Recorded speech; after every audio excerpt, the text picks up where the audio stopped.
मुलं शाळेत पण नाही जाऊ शकत, एवढं बॅग घेऊन जावं लागते, एवढं भारी राहते. आणि नाही का इकडे पाणी एवढं साचून जाते की कोणी घराच्या बाहेर पण नाही निघू शकत, पैदल चालू पण नाही शकत. गाडीवाले जे आहे ते स्लिप होऊन जाते गाडी, एवढं चिक्कन माती हे का किती नाही. किलोमीटर पर्यंत दूर जाते तू पायदळ? 2 किलोमीटर पर्यंत दूर जावं लागतं. आणि रस्ते कसे आता? रस्ते खूप खराब किती आहे खोल आहेत? इकडे. किती खोल पर्यंत पूर्ण रस्ते? खालीपर्यंत असे पायापर्यंत खोल राहतात, म्हणून इकडून जाऊ पण नाही आणि शकत. लाईट्स आहेत का तू ज्या ठिकाणून जाते? लाईट्स आहेच नाही इकडे, सगळ्यांनाच खूप दिक्कत आहे, शाळेवाल्यांना तर खूप जास्त दिक्कत. अच्छा, तू म्हणत होती की माझे युनिफॉर्म भरल्यावर सर लोक एंट्री नाही देत. नाही देत एंट्री, बिलकुलच नाही देत, कारण की पूर्ण युनिफॉर्म भरून जाते आणि बॅग एवढी भारी राहते की पूर्ण चिखलने पूर्ण खराब होऊन जातात, पुस्तके पण पूर्ण खराब होऊन जातात. याला दोषी तू कोणाला ठरवतेस?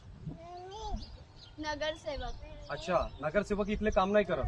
नाही. अच्छा, काय म्हणतात तुमचे आई वडील जेव्हा त्यांच्यासोबत बोलतात तर ते लोक काय उत्तर देतात की आमच्या हद्दीमध्ये आमच्या आहे? हातामध्ये बिलकुलच काही नाही आहे म्हणते, आम्ही काहीच नाही करू शकत. अच्छा, तो बॅग दाखवशील तुझ्यावाला किती भारी आहे आणि किती खोल पर्यंत गड्डे आहेत? पूर्ण खालीपर्यंत गड्डे आहेत. अच्छा अच्छा, ठीक आहे.